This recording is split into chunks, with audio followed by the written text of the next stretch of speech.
Hola, buenas tardes. Es un honor para mí estar con todos ustedes. Vamos a hablar hoy día de la primera clase de semillas, una clase que yo estoy seguro que en el futuro les va a ayudar y les va a impactar mucho cómo suceden las cosas. Así que vamos a ir viendo inmediatamente las clases de semillas. Semillas de esperanzas. Primero, ¿qué son las semillas en el hogar? ¿Qué son? En realidad, estamos acostumbrados a pensar que una iglesia es un edificio. ¿Y cómo describe la Biblia una iglesia? Precisamente es interesante que la Biblia nunca utiliza la palabra edificio para describir una Biblia. Al contrario, lo que utiliza la Biblia para describir una iglesia es cuando la gente se junta, es la reunión de las personas. Eh, y nos da una imagen de la iglesia que es más de tipo familiar, como por ejemplo una familia donde hay madres espirituales, padres espirituales, hermanas y hermanos en Cristo Jesús. Entonces, la iglesia es llamada la casa de Dios, donde se juntan para hablar de Dios y para estar con Dios. En 1 Timoteo 3:15 habla exactamente de la casa de Dios. Ellos compartían las comidas juntos, o sea, tomaban tecito, comían pancito, ¿les suena? Y eso es importante porque cuando uno está comiendo hay un cierto grado de mayor facilidad de comunicación, científicamente hablando. Ellos no sabían eso, pero obedecían lo que Cristo les decía. Entonces comían y se juntaban y lo hacían muy bien. Hechos capítulo 2, 46, 1 Corintios 11, 20, 21. Vivían la vida juntos, o sea, compartían la vida. No es que exactamente vivían en la misma casa, pero exactamente vivían lo más que podían juntos. Hechos capítulo 2, 44 y 46. Y como una familia se cuidaban y se amaban los unos a los otros profundamente, como dice en 1 Pedro capítulo 1, versículo 2. ¿No es sorprendente entonces que las iglesias del Nuevo Testamento se reunieran típicamente en las casas de los creyentes? Además, recuerden que eran perseguidos. Y básicamente este tema es súper importante porque la persecución obligó a la gente a no juntarse en templos, sino que obligó a juntarse en casas. Entonces la estrategia de Dios, Dios permitió la persecución y Dios va a permitir la persecución y probablemente va a usar exactamente la misma estrategia Dios mismo. Ahora estamos claros que esta no es una estrategia que inventó un hombre, esta Jesucristo mismo la dejó en la iglesia primitiva como una estructura y Jesucristo mismo la practicó. Ya lo veremos en las clases futuras, cómo Él fue a las casas y veremos cómo Él también predicó en las casas. Entonces, básicamente es una estructura porque los fariseos exactamente no querían a Jesús y lo perseguían, así que tampoco era algo nuevo que nosotros tenemos que saber que Jesucristo realmente era perseguido por los fariseos, por lo tanto Él tenía que usar la casa. Y aquí tenemos ya en la iglesia primitiva cómo básicamente se usaron mucho las casas. La casa de Lidia, Hechos 16:40, un aposento alto, en Hechos 28, la casa de Priscila y Aquila, Romanos 16, 3 al 5, Primera de Corintios 16, 19, la casa de Ninfas en la Odisea, Colosenses capítulo 4, versículo 15, la casa de Arquipo en Filemón 16, 40. Algunos en el occidente de las iglesias ven como un fenómeno, ven las semillas como un fenómeno, o sea, como las células como un fenómeno. No ven que el diseño original fue creado así. Las iglesias en las casas han existido desde el día del Pentecostés. Hechos capítulo 2, 40 al 47, 42, 47. Muchas iglesias grandes comenzaron porque había un grupo pequeño que se reunía en una de las casas de los creyentes. En China, por ejemplo, las iglesias han sido un vehículo que Dios ha utilizado para multiplicar el número de chinos que son creyentes. De unos pocos miles en los años 1930, se han estimado más de 80 millones de creyentes hoy en China. Solo en China.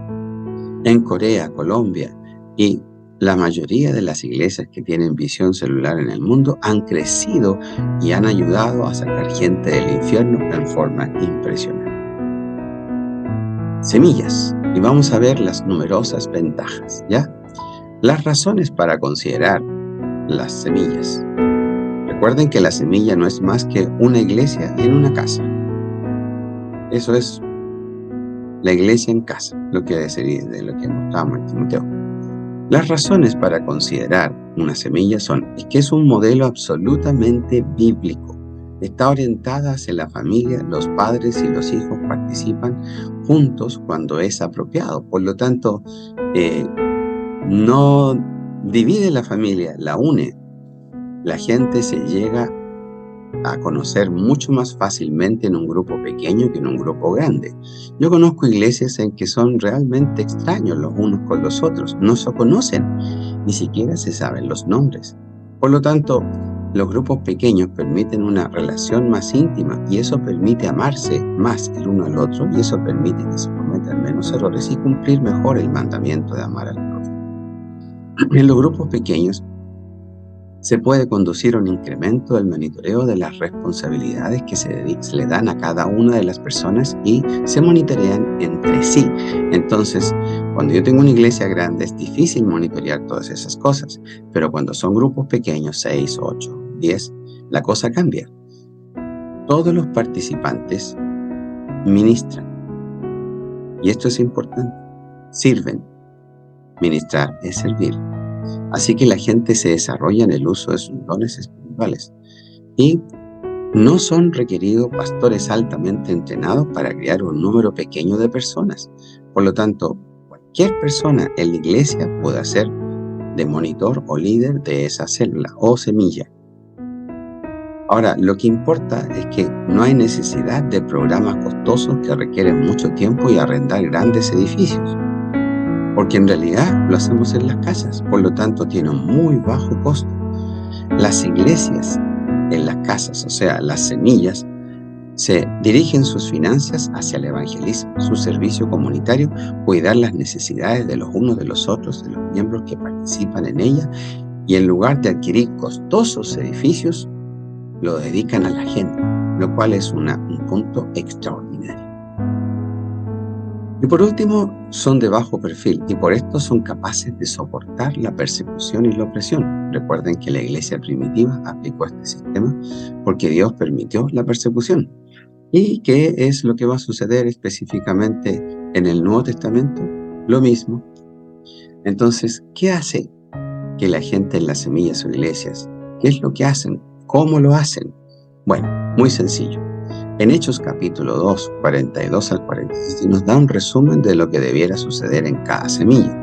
Los creyentes se dedican a la doctrina de los apóstoles, lectura, estudio y discusión de la palabra de Dios, de la palabra de Jesucristo mismo. La doctrina de los apóstoles era la palabra de Jesús.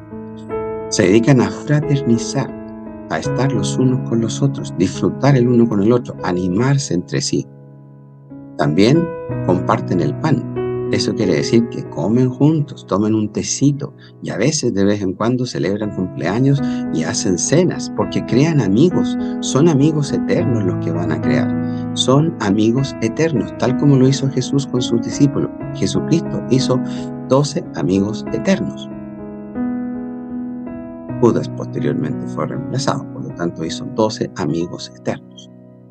Y eso es importante. También había oración de las necesidades de los unos por los otros, por el avance del reino, estar juntos, pasar tiempo juntos y vivir en armonía entre sí, dar, proveer para necesidades entre sí, ayuda a la sociedad también, adoración, alabar a Dios, glorificar a Dios mediante la palabra y la música. Las semillas también son una nueva manera de ayudar a la nueva generación. ¿Por qué? Porque hay mucha gente que no quiere entrar a una iglesia, pero sí iría a una casa. Y eso les permite a las nuevas generaciones que están reticentes a las religiones, y las religiones están mal porque básicamente han dado muy mal prestigio de lo que específicamente debiera ser el cristianismo. Por lo tanto, la gente nueva no quiere entrar a las iglesias. y pueden sentirse incómodos en una iglesia tradicional, pero no así en un hogar. Por lo tanto, las ventajas y lo que se hace en una semilla es extraordinario. Y con esto quiero dejarles este punto para que vean solamente la introducción. Recuerden que la semilla es una iglesia que está en una casa. Y básicamente el concepto son grupos pequeños y que tienen objetivos claros. Los objetivos se los voy a decir. Primero, hablar de la palabra de Dios, juntarse. Segundo, crear una guerra espiritual. Donde yo quiera que esté, vamos a hacer un lugar que va a ser luz en medio de la oscuridad. Los demonios sabemos que gobiernan este mundo. Por lo tanto, cuando yo decido hacer una guerra espiritual en contra del mal, yo estoy haciendo una guerra espiritual para ganarle al mal en el área en que yo estoy. Entonces, si yo estoy en Quinta Normal y en un área determinada, Bombero Robert, específicamente lo que voy a hacer es luchar contra el mal, contra todos los demonios que gobiernan esa área. Por ejemplo, si hay mucha botellería, delincuencia, cosas así, ya sé en parte lo que gobierna y otras cosas más que puedo discernir y voy a empezar a hacer guerra espiritual, por lo tanto voy a hacer luz en medio de la oscuridad. Tercero, voy a hacer amigos eternos, porque no solamente voy a predicar la palabra, sino que junto con eso vamos a llevar a la gente a Cristo para que tengan no solamente salvación, sino que tengan amigos eternos, tal como lo hizo Jesús. Vosotros sois mis amigos, porque un señor no le dice a sus siervos lo que tienen que hacer o lo que va a suceder, pero yo les digo todo. Eso fue lo que le dijo Jesús a los discípulos. Entonces, él los consideraba amigos. Entonces, Jesucristo hizo amigos eternos y nosotros vamos a ser amigos eternos. Cuarto, vamos a orar los unos por los otros porque vamos a crear un mini mundo cristiano en cada hogar. Y quinto, vamos a evangelizar, vamos a despoblar el infierno. Entonces, esos 5 objetivos no se les tienen que olvidar. Básicamente ya con eso tenemos la película clara de lo que va a suceder en la primera parte. Esto es solamente la introducción y con esto los quiero dejar. Ahora vamos a orar para que Dios bendiga esta reunión. Padre Celestial, tú que estás en los cielos, Señor, venga tu reino, hágase tu voluntad, Señor. Esa parte me queda tan clara y yo sé que esto es lo que tu reino hizo en la primera venida y esto es lo que vamos a hacer ahora en la segunda venida, Señor. Vamos a hacer exactamente esto. Te pido que tú nos ayudes y nos acompañes y nos ayudes a hacer lo que tenemos que hacer.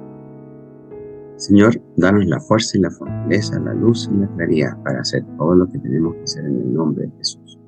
Y siempre sabemos que vamos a hacer una iglesia grande, pero de grupos pequeños, Señor, pero el que tiene que ser grande no es la iglesia, el que tiene que ser grande eres tú, Jesús.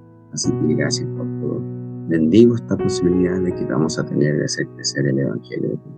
Amén. Amén.